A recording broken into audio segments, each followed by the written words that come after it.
el problema de la pobreza. Y para ello los invito a que veamos lo que la Universidad del Valle de Atemajac realizó, descubrió en una investigación que duró 3 años sobre el tema de la pobreza.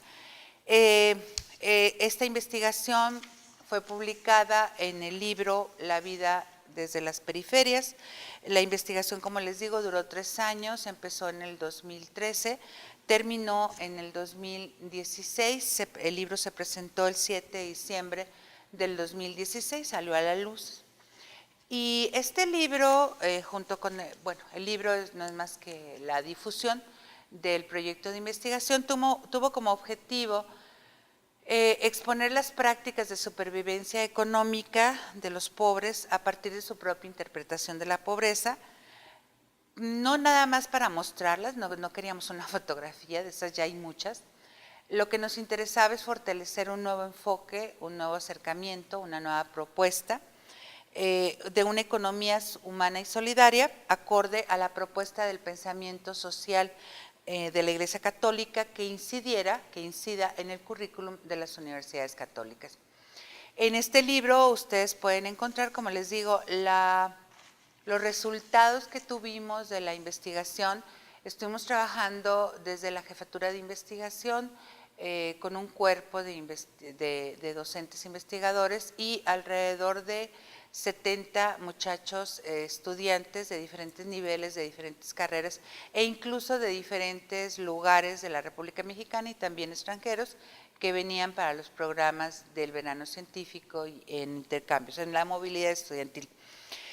Nuestra metodología, no los voy a aburrir con los datos metodológicos, creo que no es este el caso, lo pueden encontrar en el libro, pero sí me gustaría señalar que estuvo basada en la teoría de las representaciones sociales. Nos interesaba saber, en pocas palabras, así muy coloquiales, cómo se concibe a sí mismo, cómo se concibe a la persona pobre, qué se reconoce como pobre, qué piensa de sí mismo y de su relación con los demás, qué piensa del mundo, qué piensa de Dios incluso, cómo vive, de qué vive, cómo le hace para vivir, para comer, etc.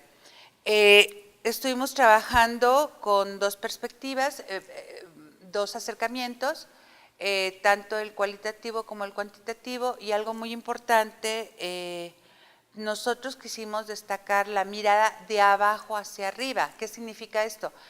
Que muchos de los estudios se hacen desde la mirada de los investigadores y se toma a la gente en situación de pobreza como objeto de estudio.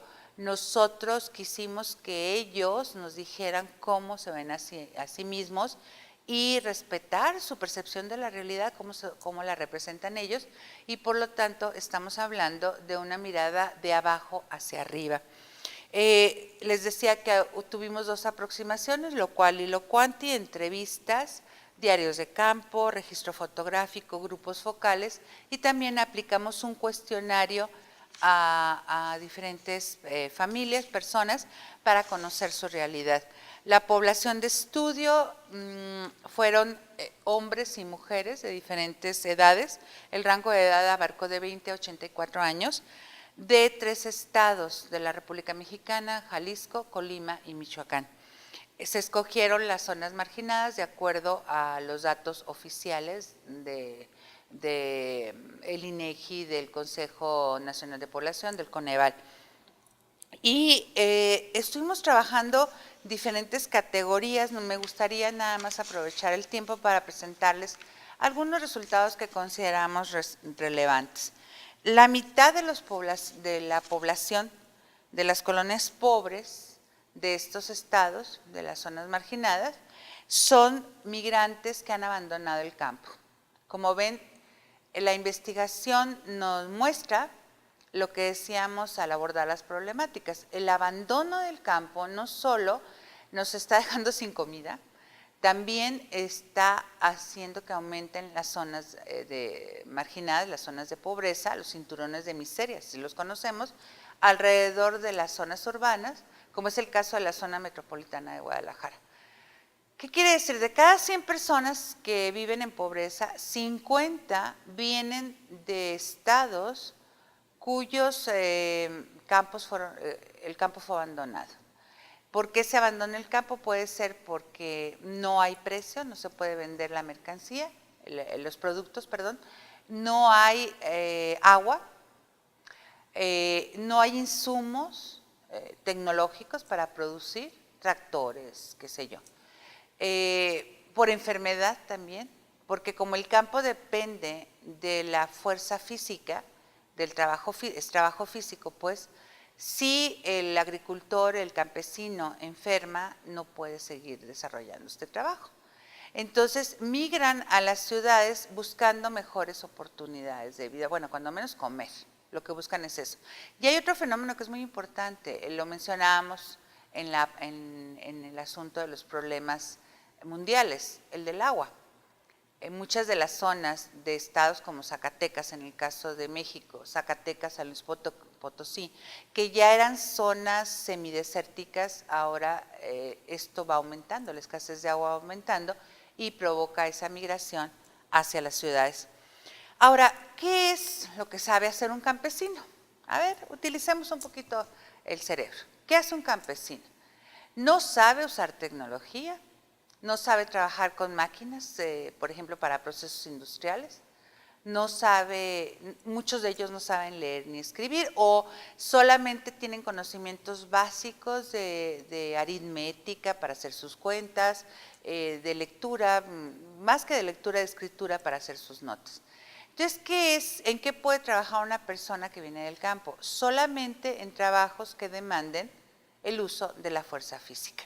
En pleno siglo XXI vemos que hay un grueso de la población que el único bien que tiene son sus brazos, su cuerpo, que es lo único que puede vender.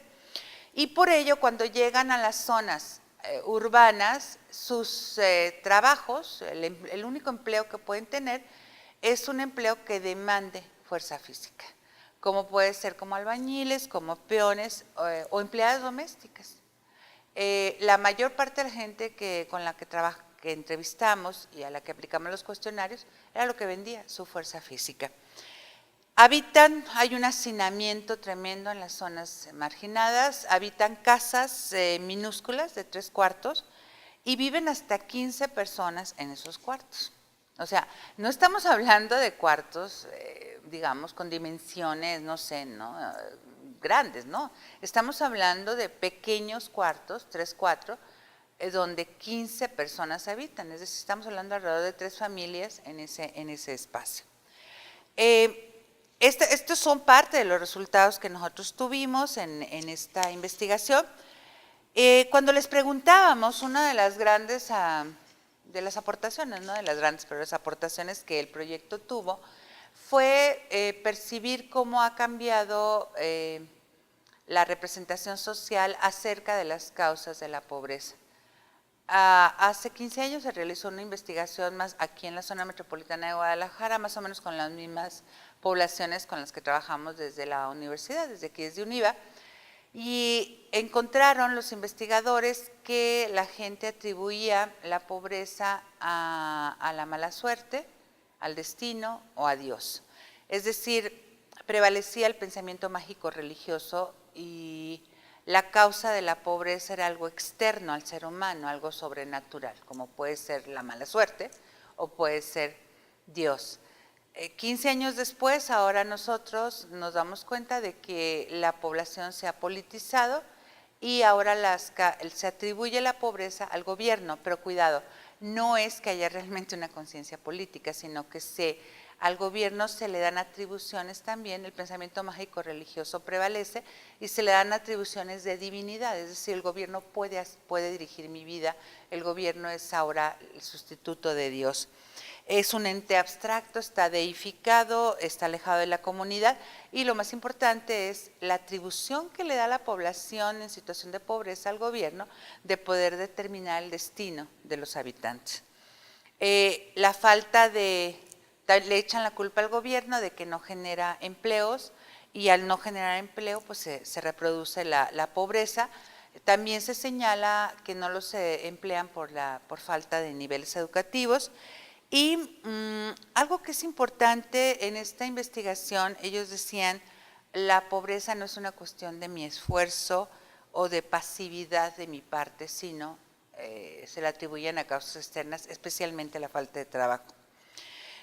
También algo que es importante señalar es que en este estudio de las representaciones sociales de la pobreza en las zonas marginadas de Colima, Jalisco y Michoacán, encontramos que aparentemente hay una falta de conciencia de la situación, la autopercepción de las personas condiciona sus acciones y entonces realmente no hay, les preguntábamos que se consideraban, por ejemplo, pobres y algunos decían, no, tengo lo suficiente para vivir. Lo suficiente para vivir eran 20 pesos diarios.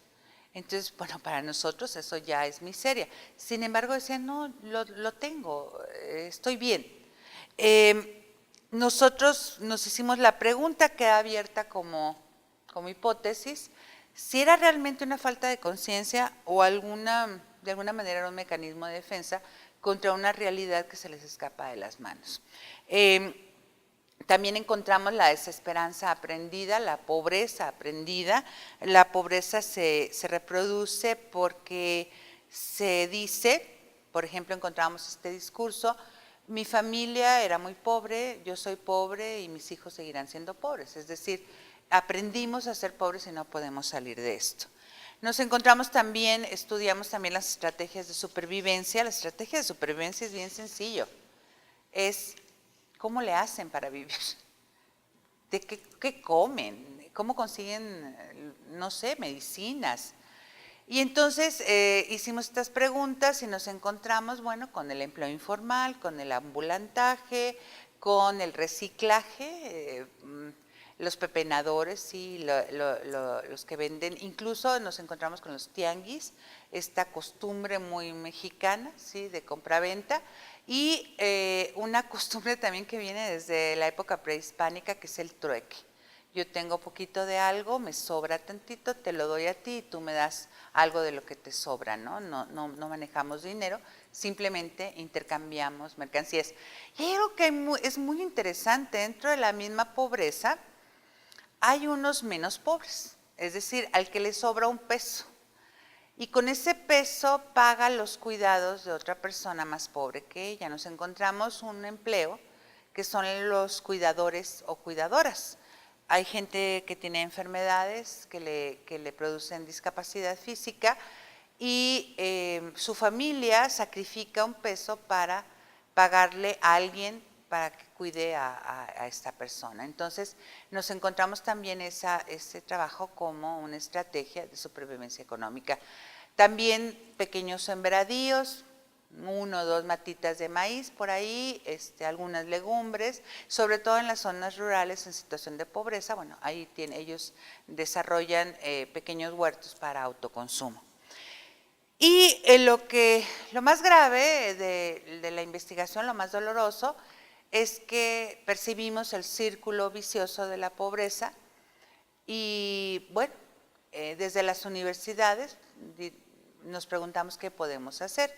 Y entonces, lo primero que propusimos es generar conciencia de la situación y para ello diseñamos un programa educativo que insertara a nuestros muchachos, que los acercara a esta realidad de Latinoamérica y nacional y mundial, para que primero se tome conciencia de la situación y después ellos mismos propongan estrategias para solucionar los problemas más apremiantes desde la población. Y algo muy importante, respetando las necesidades y la cultura de las poblaciones. Los invitamos a que lean ustedes el libro, a que lo revisen, lo pueden encontrar en la pestaña de investigación en la página de UNIVA, univa.mx. En uno de los botones de la parte superior aparece el botón de investigación y ahí encontrarán el PDF del libro para que lean con más detalle lo que aquí hemos expuesto someramente como uno de los problemas más graves de nuestra sociedad, que es la pobreza.